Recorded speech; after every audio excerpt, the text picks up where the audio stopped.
Welcome to today's Explainer. We are on a mission to completely demystify educational technology.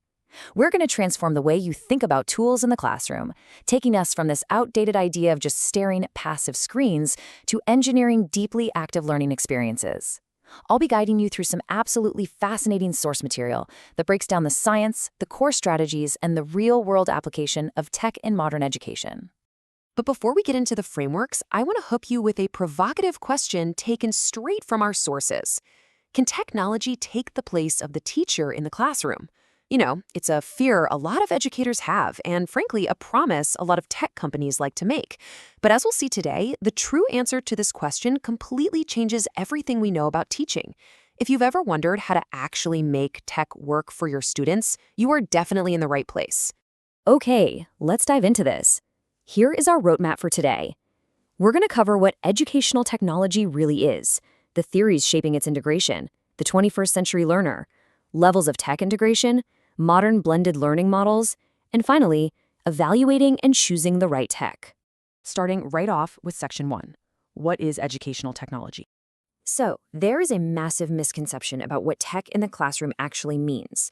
Simply putting a row of computers on desks or installing an interactive whiteboard, that is just technology in education. It's basically just the physical hardware, the equipment, and the administrative systems. Educational technology, on the other hand, is vastly different. It's the purposeful, ethical practice of facilitating learning and improving performance. It's not about the machine itself, right? It's about what the machine enables the human to do. In fact, the Association for Educational Communications and Technology defines this as a, quote, complex, integrated process involving people, procedures, ideas, devices, and organizations. Did you catch that? Devices is literally just one small piece of that puzzle. True EdTech is about human processes, creative ideas, and organizational structures all working harmoniously. It is never just about dropping shiny new devices into a room. Moving on to Section 2, theories shaping tech integration. You see, our understanding of learning has evolved right alongside the machines we use. We started way back with behaviorism. Think B.F. Skinner, programmed instruction, drills, and teaching machines that honestly treated students a bit like pigeons waiting for a reward. Then, in the 60s and 70s, we moved to cognitivism. We started looking beyond simple behavior and into brain-based memory to see how humans actually process and store information. And finally, we arrive at constructivism. This was a massive shift. This is where the learner actively builds their own meaning from new information by interacting with reality and exploring diverse perspectives. And this brilliantly illustrates how, under constructivism, technology elevates from just being a passive knowledge dispenser to an active intellectual partner. We aren't just feeding facts through a screen anymore. Instead, the technology supports learning by doing through things like interactive simulations.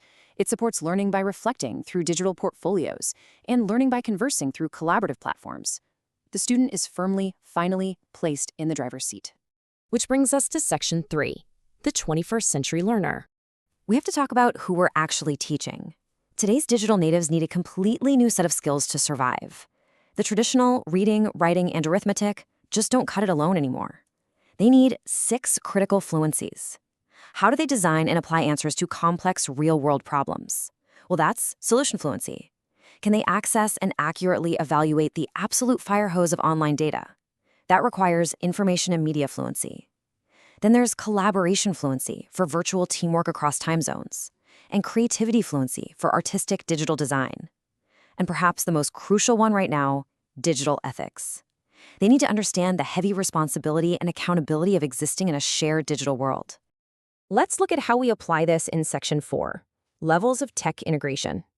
Our sources classify integration into distinct levels.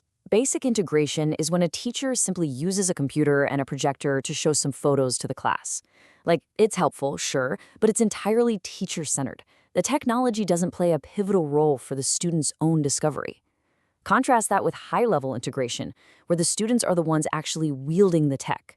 Imagine a classroom in the Philippines using live video conferencing and shared collaborative documents to exchange research on herbal plants with a partner school all the way in the United States. Now, that is a truly student-centered, highly active, and globally connected scenario. So, how do you actually plan for that level of magic without just winging it? Enter the Assure model. It is a practical, step-by-step blueprint for educators to avoid doing tech strictly for tech's sake. First, you analyze your learners. Then you state your objectives. Next, you select your strategies and media, utilize that technology, require active learner participation, and finally, evaluate and revise. It's a continuous loop, ensuring that technology is purposefully baked into your lesson from the very start, rather than just tacked on at the end as an afterthought. Now for Section 5, Modern Blended Learning Models. Two massive trends highlighted in the research are the flipped classroom and blended learning. In a flipped classroom, the traditional teaching model is literally reversed. Students watch the core video lectures at home on their own time, and class time is reserved strictly for active problem-solving and collaboration. Blended learning is a slightly broader model. It mixes face-to-face instruction with online modules, which gives students incredible control over the time, the path, and the pace of their learning. The brilliant takeaway here? Both of these models shift you from being a sage on the stage just delivering lectures to a guide on the side who is actually coaching active learning. And to make these models work for every single student in the room, our sources point to UDL, or Universal Design for Learning. UDL operates on three core principles. First, providing multiple means of representation, so students can consume info by reading, listening, or watching. Second, multiple means of action and expression, giving students choices in how they prove what they actually know. And third, multiple means of engagement to really spark their intrinsic motivation. The beauty is that technology makes achieving this framework incredibly easy and scalable for teachers. Finally, Section 6, Evaluating and Choosing Tech. When you are evaluating the thousands of educational apps out there, appropriateness and meaningfulness must always drive your selection. Look, it is incredibly tempting to choose a tool just because it looks flashy, has a cool animated mascot, or is the newest trend on social media. But if it doesn't perfectly align with your specific learning objectives, your learner's needs, and the context of the lesson, well, it's really just a digital distraction. It's not educational technology. And that brings us right back to where we started. I want to wrap up this explainer with a final challenge for you. Take a hard look at your own learning environment and ask yourself, are you using technology simply to passively deliver content, essentially acting as a really expensive, high-tech chalkboard? Or are you using it as an intellectual partner to help learners actively construct their own knowledge? Answering that question honestly is your very first step toward true mastery of educational technology. Thank you so much for joining me for this deep dive, and keep learning.